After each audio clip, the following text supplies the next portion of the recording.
Hello friend, welcome to my channel. मैं हूं सविता। दोस्तों, आज हम लेकर आए हैं आप सभी के लिए बीएड फर्स्ट ईयर का पेपर सेकंड यानी कि psychology of learning and development अधिगम का मनोविज्ञान एवं विकास का प्रीवियस ईयर पेपर, जो कि 2021 का पेपर है। ये पेपर आप सभी के लिए बहुत ही ज़्यादा हेल्पफुल होने वाला है आपके आने वाले एग्ज़ाम के लिए, चाहे वो आपके बैक पेपर के एग्ज़ाम हो या फिर आपके मेन एग्ज़ाम हो। तो इन सभी के लिए आपका ये पेपर बहुत ही ज़्यादा हेल्प करने वाला है, क्योंकि आप सभी को पता है कि प्रीवियस पेपर आपके एग्ज़ाम में काफ़ी मायने रखता है और प्रीवियस पेपर से क्वेश्चंस काफ़ी रिपीट होते हैं। तो चलिए देखते हैं 2021 में पेपर सेकंड में कैसे क्वेश्चन आपसे पूछे गए थे।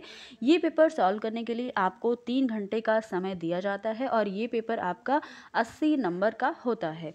देखिए, बात करेंगे सबसे पहले सेक्शन ए की। तो सेक्शन ए में पेपर सेकंड में आपसे 10 क्वेश्चन पूछे जाते हैं और 10 क्वेश्चन पर एक क्वेश्चन के लिए 2 मार्क्स आपको दिए जाते हैं, क्योंकि पेपर सेकंड में आपको सेक्शन ए में 50 शब्दों में अपना आंसर देना होता है, इसीलिए एक क्वेश्चन पर आपको 2 मार्क्स यहाँ पर दिए जाते हैं। देखिए, पहला क्वेश्चन क्या कहता है कि शिक्षा मनोविज्ञान को परिभाषित करना है, डिफाइन एजुकेशनल साइकोलॉजी। ये आपका पहला क्वेश्चन है। अगला क्वेश्चन है संज्ञानात्मक विकास को स्पष्ट कीजिए, क्लैरिफाई कॉग्निटिव डेवलपमेंट। अगला है वंशानुक्रम क्या है, अधिगम का प्रत्यय, अभिप्रेरणा के तत्व कौन कौन से हैं, कंपोनेंट्स ऑफ मोटिवेशन। अभिप्रेरणा बताना है आपको। अगला क्वेश्चन कहता है कि बुद्धि को परिभाषित कीजिए, अधिगम को प्रभावित करने वाले कारक कौन कौन से हैं, व्यक्तित्व की अवधारणा क्या है, मानसिक स्वास्थ्य किसे कहते हैं, और लास्ट क्वेश्चन है अध्येता पर समुदाय का क्या प्रभाव पड़ता है। तो ये कुछ 10 क्वेश्चन आपसे सेक्शन ए में पूछे गए थे, यही क्वेश्चन थे। आगे देखिए, सेक्शन बी की बात करेंगे। तो सेक्शन बी में जैसे आपने पेपर फर्स्ट में आंसर दिया था, उसी प्रकार से आपको पेपर सेकंड में भी 200 शब्दों में अपना आंसर देना है और एक क्वेश्चन के लिए आपको 6 नंबर यहाँ पर दिए जाते हैं। 5 क्वेश्चन आपसे पूछे जाएंगे सेक्शन बी में। क्वेश्चन क्या था कि शैक्षिक मनोविज्ञान में व्यवहार के अध्ययन की विभिन्न विधियों का वर्णन करना है आपको।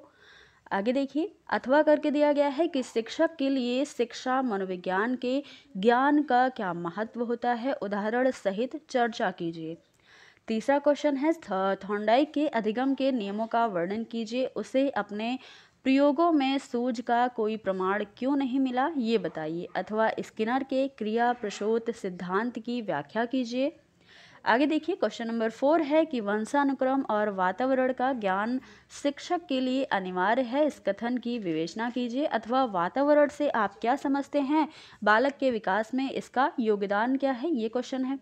आगे देखिए, क्वेश्चन 5 है बुद्धि की आधुनिक धारणा की व्याख्या कीजिए। अथवा बुद्धिलब्धि किसे कहते हैं, कक्षा में छात्रों के हित में बुद्धि परीक्षण किस प्रकार उपयोग किया जा सकता है। अब लास्ट क्वेश्चन है सेक्शन बी का कि बालक के संतोषजनक समायोजन में शिक्षक किस प्रकार सहायता कर सकता है। अथवा हम संकट के युग में जी रहे हैं, अध्यापक अपना मानसिक संतुलन कैसे बनाए रख सकता है। तो ये कुछ क्वेश्चन थे आपसे पूछे गए थे सेक्शन बी में। अब बात करेंगे सेक्शन सी की, यानी कि खंड सा की। तो खंड सा में आपसे 2 क्वेश्चन पूछे जाते हैं।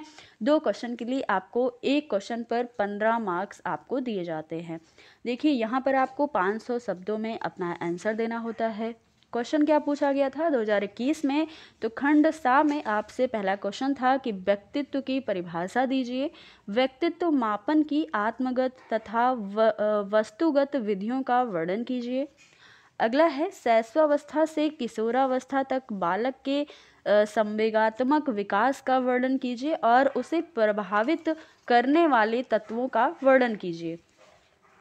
आगे देखिए, अगला क्वेश्चन है कि व्यक्तिगत विभिन्नताओं से आप क्या समझते हैं, उनके विभिन्न स्वरूपों और कारणों का वर्णन कीजिए। अगला है जो कि लास्ट क्वेश्चन है सेक्शन सी का कि प्रतिभाशाली बालक का क्या अभिप्राय है, उसके लिए किस प्रकार की शिक्षा की व्यवस्था की जानी चाहिए और क्यों। तो ये सारे क्वेश्चन यानी कि 4 क्वेश्चन आपसे पूछे गए हैं, लेकिन आपको सिर्फ 2 क्वेश्चन का आंसर यहाँ पर देना है। 2 क्वेश्चन के लिए आपको 15 नंबर यहाँ पर दिए जाएंगे। तो दोस्तों, ये थे आज के बहुत ही अच्छे क्वेश्चन। ये सारे क्वेश्चन आपसे हो सकता है कि इनमें से कई सारे क्वेश्चन आपके एग्ज़ाम में रिपीट हो जाए, तो आप इन सारे क्वेश्चन को एक बार देख लीजिएगा और नोट भी कर लीजिएगा। तो दोस्तों ये थी आज की वीडियो, आपको कैसी लगी बताइएगा ज़रूर, और इनसे रिलेटेड आपके मन में कोई भी डाउट होगा तो आप ज़रूर बताइएगा, हम उसको सॉल्व करने की पूरी कोशिश करेंगे।